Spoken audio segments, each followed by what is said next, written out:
Hallo meine lieben Freunde, hier ist wieder Michael Kranz mit Klartext.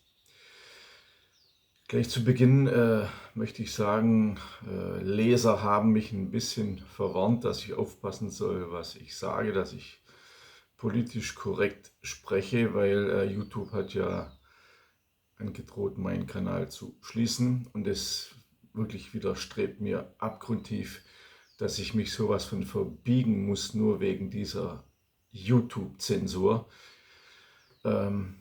Okay, aber aus diesem Grund bitte ich euch auch, meinen Telegram-Kanal zu abonnieren, weil ich wahrscheinlich in Zukunft alles rüberziehen werde auf Telegram. Ich brauche dazu aber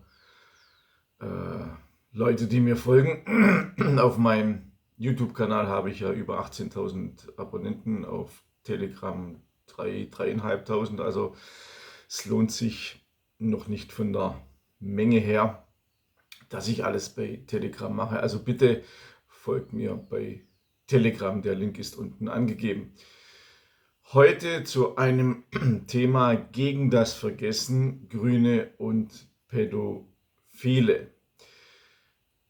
Treue Leser wissen, dass ich 10 Jahre lang in der organisierten Kriminalität tätig war, als investigativer Journalist und habe versucht, Kinder aus den Klauen von Gendern rauszubekommen, was mir und damals auch, das habe ich mit meinem Bruder gemacht, damals auch gelungen ist. Deshalb habe ich zu dem Thema Pädophilie, also Kinderliebe und Grüne, das richtige Wort, das mir einfällt, darf ich hier jetzt wiederum nicht sagen, weil sonst werde ich wieder geblockt, gesperrt.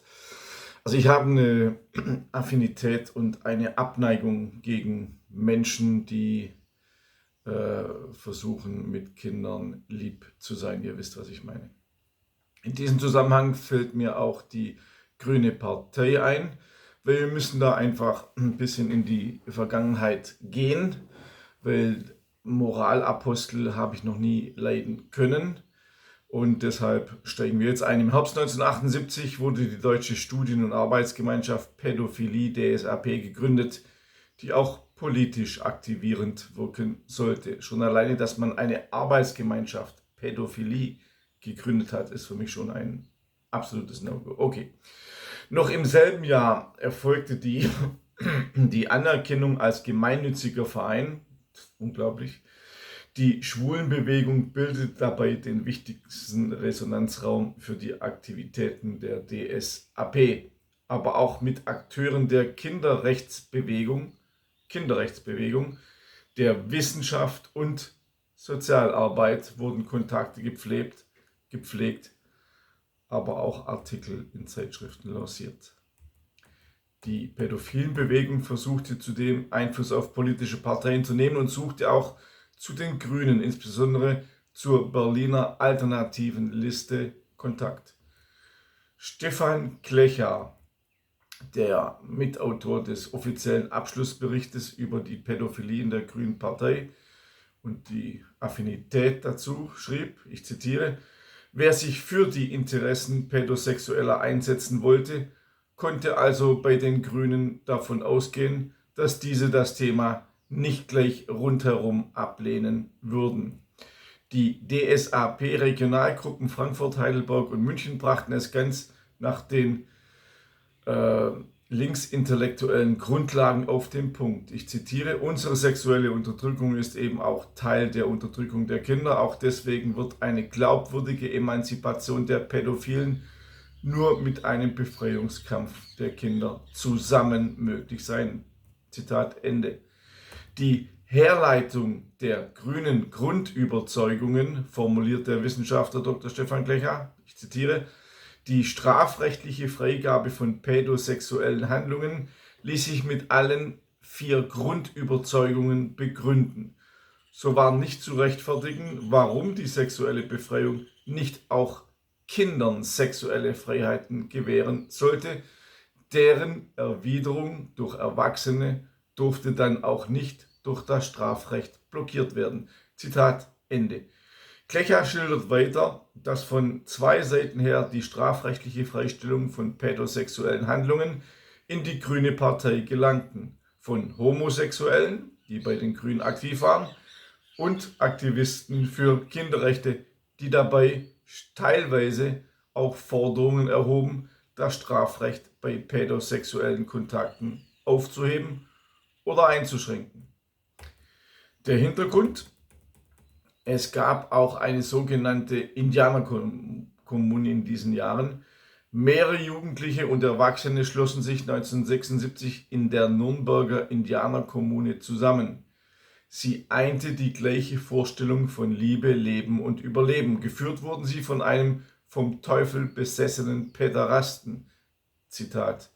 Die Forderungen der Indianerkommune: Das Recht der Kinder und Jugendliche, freiwillige, gewaltfreie, zärtliche Beziehungen haben zu dürfen.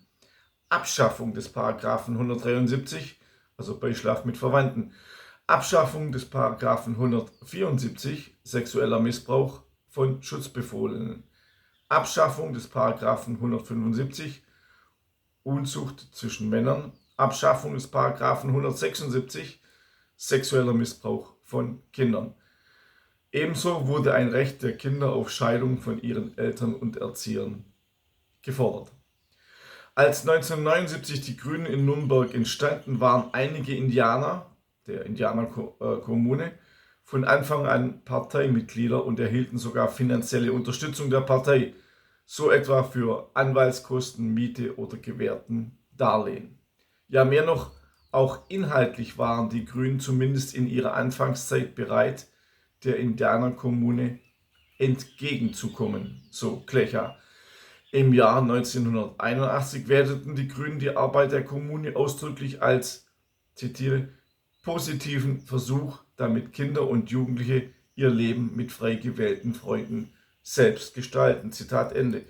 Ich frage mich, wie kann man Päderasten, die für Inzest und Kindesmissbrauch plädieren, überhaupt in eine Partei aufnehmen? Welch Geisteskind waren die Nürnberger Grünen? Eine Erklärung gaben sie selbst ab. Ich zitiere: Man wollte doch gerade Toleranz üben gegenüber Randgruppen, die man als Opfer einer nicht ökologischen Gesellschaft zu sehen entschlossen war. Zitat Ende. Unglaublich, aber wahr. Deshalb ist die folgende Frage legitim: Warum hat kein Grüner in den 80er Jahren Anzeige wegen des Verdachts auf Kindesmissbrauch erstattet? Stefan Klecha resümiert, ich zitiere: Pädosexualität war in den ersten Jahren der Existenz der Grünen tatsächlich mit einer gewissen Sympathie begleitet worden. Und auch die offizielle Meinung der Grünen, die so in vielen Medien übernommen wurde, lautete sinngemäß, dass es sich dabei um eine Minderheit in den eigenen Reihen gehandelt habe, die man zu lange hatte gewähren lassen, von der man sich aber beschlusswirksam distanziert hatte. Diesen Auffassungen widerspreche ich ausdrücklich. Nach dem genauen Studium des bereits erwähnten Abschlussberichtes des Göttinger Parteienforschers Franz Walter vom Institut für Demokratieforschung über die Grünen und die Pädosexualität komme ich zu folgendem Ergebnis: Es waren eben keine einzelnen oder zufälligen Beschlüsse innerhalb der Grünen, die die Legalisierung von Sex mit Kindern forderten, sondern sie zogen sich viele Jahre quer durch die Partei. Es waren eben nicht die ersten Jahre der Grünpartei, wie Stefan Klecha schreibt, obwohl er Mitherausgeber des Abschlussberichtes ist und es besser wissen müsste, sondern in einem Zeitraum von 1979 bis 1995, also in 16 Jahren, in dem sich Teile der Partei und Parteimitglieder in verschiedenen Landesverbänden äußerst ambivalent mit diesem Thema auseinandersetzten. 16 Jahre in einer Partei, die es damals erst 35 Jahre lang gab. Zum anderen handelt es sich um die pädophilen Aktivisten tatsächlich um eine Minderheit, aber sie hatten großen Einfluss auf die Partei, was die Tatsache zeigt, wie oft ihre Anträge in verschiedenen Programmen der Grünen aufgenommen wurden. Lassen Sie sich also keine Scheuklappen verpassen. Ich habe dazu ein Buch geschrieben, und zwar ist es ein Longseller, bisher über 60.000 Mal verkauft. Die Grünen zwischen Kindersex, Kriegshetze und Zwangsbeglückung. Hier steht alles drin mit über 1000 verifizierten Quellen. Die Grünen können das Buch nicht wegklagen, weil die meisten Quellen von ihnen selbst sind. Wenn wir gerade bei Büchern sind, möchte ich noch kurz auf mein ganz neues, aktuelles Buch hinweisen. Und zwar Deutschland muss vernichtet werden. Dieses Buch schlägt jetzt schon sehr große Wellen. Ich muss nachher die Jalousie runterlassen. Das Buch schlägt jetzt schon große Wellen. Die erste Auflage ist bereits verkauft, obwohl das Buch zum Zeitpunkt des Videos noch gar nicht erschienen ist. Also sichern Sie sich dieses Buch. Es ist ein Andenken an unsere deutschen Toten, die immer vergessen werden, die von den alliierten Massenmördern umgebracht worden sind. Deutschland muss vernichtet werden. Ihr könnt auch meinen kostenlosen Newsletter auf www.michaelkrant.de abonnieren und bitte vergesst nicht, mich auf Telegram zu abonnieren, meinen Kanal. Bis zum nächsten Mal, euer Michael Krant.